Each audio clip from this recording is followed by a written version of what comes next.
வேறு எப்படி இருக்கீங்க? இன்றைக்கி நம்ம பார்க்க போகிறது வந்து ஹோட்டல் ஸ்டைல் மசாலா தோசை. அதுக்கு முதல்ல ஒரு சட்னி எப்படி ரெடி பண்ணுறதுன்னு பார்க்கலாம். செமையாக அட்டகாசமாக இருக்கும். சில டிப்ஸ் அண்ட் ட்ரிக்ஸோடு சொல்லியிருக்கேன். இதை நீங்கள் பண்ணி பாருங்கள். வீடியோவை ஸ்கிப் பண்ணாமல் பாருங்கள். அதை நான் சொல்கிற டிப்ஸோடு பண்ணி பார்த்தீங்கன்னா செமையாக அட்டகாசமாக இருக்கும். பிள்ளைங்களுக்கு ரொம்ப பிடிக்கும். இப்போ எப்படி பண்ணலாம்னு சொல்லி பார்த்துட்டு வந்துடலாம். முதல்ல ஒரு ஃபேனை வந்து காய வச்சுருக்கேன். இதில் 2 ஸ்பூன் நல்லெண்ணெய் ஊற்றி கடலைப்பருப்பு உளுந்தம்பருப்புலாம் சேர்த்து சட்னிக்கு தேவைங்கிறதெல்லாம் நம்ம வறுக்க போகிறோம்.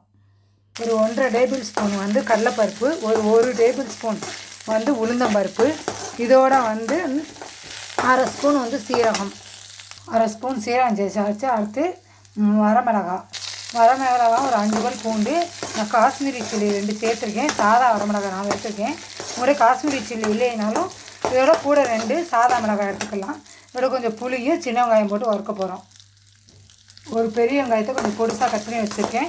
நல்லா அது கண்ணாடிக்காக தான் வதங்கணும். இதோட கொஞ்சம் உப்பு போட்டு வதக்கிக்கலாம். கொஞ்சோட புளி சின்ன கொட்டைப்பாக்கு அளவு சேர்க்க போகிறோம். அடுத்து ஸ்டப்பிங்க்கு தேவைங்கிறது பார்த்துலாம். ஒரு 1.5 ஸ்பூன் நல்லெண்ணெய் காய வச்சுருக்கேன். அதில் 1/2 ஸ்பூன் கடுகு உளுந்தம்பருப்பு, ஒரு 1/2 ஸ்பூன் கடலைப்பருப்பு எல்லாம் போட்டு நல்லா வெடிச்சிருச்சு. இப்போ இதோட வெட்டி சின்ன பொடிசாக கட் பண்ணால் ஒரு கொத்து கருவேப்பிலை, சின்ன துண்டு இஞ்சியும், ஒரு பச்சை மிளகா எடுத்துருக்கேன். நான் காரம் கம்மியாக சாப்பிட்றதால நீங்கள் 2 பச்சை மிளகா இந்த அளவுக்கு இஞ்சி எடுத்துக்கலாம்.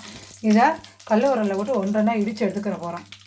ஒரு பெரிய வெங்காயத்தை 2 வெங்காயத்தை மெல்லிசாக எவ்வளோக்கு மெல்லிசாக வைக்க முடியுமோ அந்தளவுக்கு மெல்லிசாக வச்சுக்கோங்க. நம்ம தட்டி வச்சுக்கோங்க. இஞ்சி பச்சை மிளகாய் தான் டிப்ஸ். ஒரு டிப்ஸ் சொல்லிவிட்டேன், இன்னொரு டிப்ஸ்ன்னு சொல்கிறேன். நல்லா இப்படி தட்டி சேர்க்கும்போது அதோட சுவை வந்து ரொம்ப செமையாக இருக்கும், அட்டகாசமாக இருக்கும். இந்த மசால் வந்து கொஞ்சமாக உப்பு சேர்த்து மசால் பதம் வர வரைக்கும் நல்லா இதை வதக்கிடணும். இதோட ஒரு 1/4 ஸ்பூன் மஞ்சள்தூள், ஒரு 2 பிஞ்சு பெருங்காயம் இதையும் சேர்த்து வதக்க போகிறோம். மீடியம் சைஸ் உருளைக்கிழங்கு 3 உருளைக்கிழங்கு நல்லா வேக வச்சு மசிச்சு வச்சுருக்கேன். அதை இதோட போட்டு நல்லா மிக்ஸ் பண்ணிவிட்டு ஒரு 1/2 கப் தண்ணி ஊற்றி எல்லா மசாலாவும் சேர்ந்து கிண்டிட போகிறோம். ஒரு கொதிச்சு வரணும். முதல்ல வெங்காயம் வதக்கும்போது உப்பு சேர்த்தோம். பத்தலைன்னா இப்போ கொஞ்சம் உப்பு சேர்த்து இந்த பாருங்கள் 1/2 கப் தண்ணி ஊற்றிருக்கேன். நல்லா ஒன்றோட ஒன்று இன்னும் கொஞ்சம் நேரத்தில் வற்றிடும். Stuffing ready. அதுக்கப்புறம் நம்ம வீட்டில் வச்சுருக்க தோசை மாவு வச்சு தோசை ஊற்ற போகிறோம். அதே ஒரு சின்ன டிப்ஸ் இருக்குது ஹோட்டலில் செய்கிற மாதிரி, அதையும் சொல்கிறேன். வீடியோ ஸ்கிப் பண்ணாமல் பாருங்கள். கொஞ்சமாக வச்சுருக்கோம் மல்லித்தலை, இதையும் போட்டு நல்லா மிக்ஸ் பண்ணி விட்டோம். ஓகே, இந்த அருவா வந்து சரி. அதுக்கப்புறம் தோசை ஊற்ற போகிறோம். டிஷ்யூ வச்சு நல்லா தோசைக்கல்லை வந்து நல்லா தொடச்சி எடுத்துகிட்டு தோசை ஊற்றுவோம். சுற்றி நல்லெண்ணெய் தான் ஊற்றிருக்கேன். நீங்கள் நெய் கூட ஊற்றிக்கலாம். ஊற்றிட்டு இல்லை டிப்ஸ் என்னென்னா, நடுவில் எங்கெங்கே எண்ணெய் இருக்கோ அங்கெல்லாம் நல்லா மொறுமொறுப்பாக ஹோட்டல் ஸ்டைலில் கிடைக்கும். நல்லா ஸ்ப்ரெட் பண்ணி விடணும். அதுதான் இதில் இன்னொரு டிப்ஸு. நல்லா சென்டர்லேயும் கொஞ்சம் எண்ணெய் ஊற்றி நல்லா ஸ்ப்ரெட் பண்ணி விட்டால் தான் தோசை மொறுமொறுன்னு வரும். நல்ல நெய் சேருங்க, நெய் சேர்க்க முடியலைன்னா.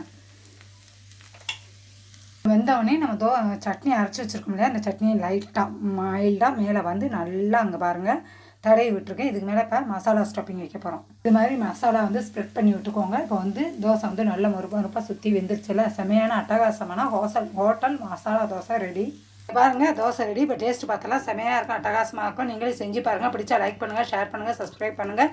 பக்கத்தில் பெல் பட்டனை வந்து கிளிக் பண்ணி வச்சுக்கோங்க. அதை நான் போடுற வீடியோஸ் வந்து உங்களுக்கு நோட்டிஃபிகேஷனில் வந்துகிட்டே இருக்கும். Thank you friends. இப்போ டேஸ்ட் பண்ணிடலாமா? மொறுமொறுப்பாக அட்டகாசமான மசாலா தோசை ரெடி. நீங்களே இது மாதிரி பண்ணி பாருங்கள்.